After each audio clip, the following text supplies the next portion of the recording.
Technologic. Marketing Tech Blog. You know, you can really get trapped in that web of beepers and Zenith televisions and Walkmans and Discmans and floppy disks, and zip drives, laser discs, answering machines, and Nintendo Power Glove. Wow, you know so much about technology. Technologic.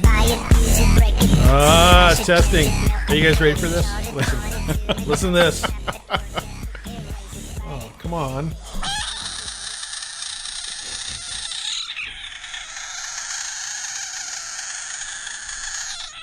You know what that is?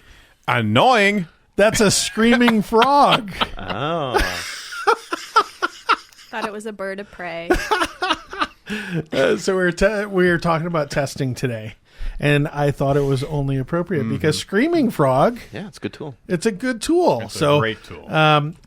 Inexpensive, right? $99 a year, I think. Yeah, $99 a year or something like that. So if you want to test your site, here's the two things that we see a lot is the first one is 404 errors, right? Sure. And internal, which are the most painful. But external links, a lot of times you post about an external service or something like that. Right. And those people broke their site and those people changed the site or whatever. And so Screaming Frog will trace that, as it crawls those. Does it sound like that every time you run that test? No, it doesn't sound like that. It doesn't make any noise. The whole time while the test I just thought the spider on the site. I was one of these guys that was curious when I read Screaming Frog. I was like, is there such a thing as a Screaming Frog? Go check YouTube. There's a ton of Screaming Frog videos. Do you see what you just did just then? I know. I just wasted 10 minutes of people's time looking for Screaming Frog videos. It's okay. They're out there and they're With funny. great power comes great responsibility, Doug. Yeah. And it's not like someone's squeezing them. These are just frogs that are screaming just for no reason. The arbitrary screaming frog. The other one, too, is missing images. A lot of people don't realize they might have reconstructed their website or changed themes or whatever, and then all of a sudden they have a lot of blank things. Yeah. The one that it doesn't catch, and I wish someone would come up with someone, and maybe you guys know right here, is YouTube videos that have been removed. Do you guys ever see that? Yeah. We've had that on posts, old posts that I've popped up, and it says the video is no longer available. Yep. But it's not 404ing, so it's It's the embed. Yeah, it's the embed is gone. So I wish that if the listeners are listening, well, if you're listening, then you know that you're listening. Captain the Redundant. Yeah. If anybody out there knows of a tool to crawl a site and see whether YouTube videos aren't showing up, I'd love to hear about that because we'd write about that. That's interesting. So that's the one that I really like because it's a kind of a foolproof. The second one is Google Webmasters. Yep. So Webmasters shows you 404 errors, but here's another good thing that it does is let's say you go through your entire site with Screaming Frog and there's no 404 errors, but then you go check Google Webmasters and there are 404s. Do you know why? Why? Because external sites that are pointing to a page that doesn't exist.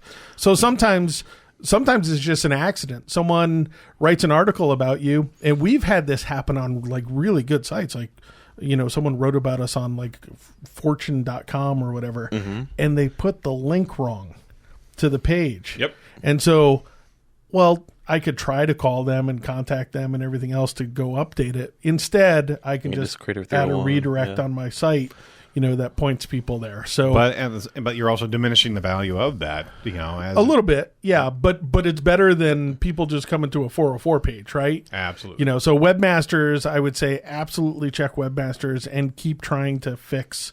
It's a nonstop issue, but keep trying to get those corrected. And I say it's nonstop because people are always linking to bad pages. Google's always spidering more websites and stuff that pops up from, So those are great for 404 errors and everything else. Testing your forms, you said it perfectly. I was on a site today, and I just let them know. I was on a site today where I filled out the entire contact form, and I went to click the button, and there was no button. There was no way to submit. no button. Oh. So they just... How'd that happen? Their web guy must have forgot to add the button. Wow. So there was literally no. So then, way. how'd you let him know? I had in my sent folder, I saw that I had sent support at before and got a response. So I just tried that. But how Yeah. it goes to your thing. If you Yeah. have forms on a page, test your forms. Absolutely. And do it. Don't do it once. Yeah. Do it often. Yeah. Do it often too, because a lot of times if forms aren't properly written, I'll give you a perfect example. We have a client right now that they have a form in their footer. Yep. So it's a common form that's on every single page.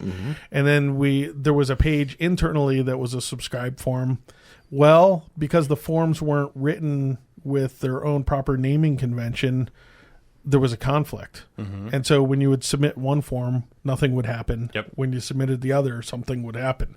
And so even that, right, that it's not just whether or not your form is working, it's whether every form is You working on could have every multiple page. forms on a page. Yes. And if they had the same ID, one's Exactly. working, one's not. Exactly. Yep. So definitely test your forms. And then the last thing was user feedback testing. I think it's pretty good, but we talked about usertesting.com, and I think we actually did a test of our own site on it. And it was pretty fascinating. Like the tools that people have now, you can actually watch a video of them on your site and watch how they're navigating your site. And these people are narrating What they're doing. Yeah, what, they're what narrating. they're thinking. And yeah. Like mine, they said that they loved the WebMat sign up for the subscribe form. I'm just kidding. They didn't Drop it, man. I am done with that.